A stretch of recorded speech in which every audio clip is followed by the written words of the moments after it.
feet from yesterday. The forecast, 0.8.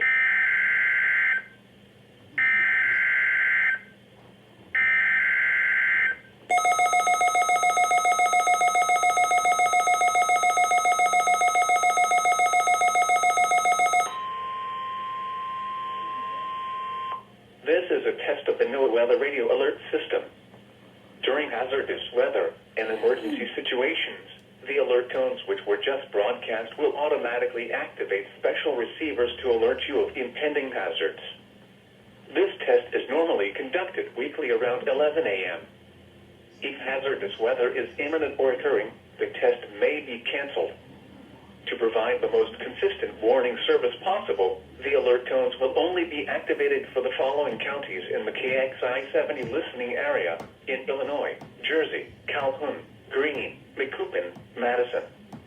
If your receiver was tone activated, the alert function will automatically reset after the test.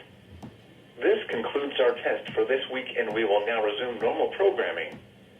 Thank you.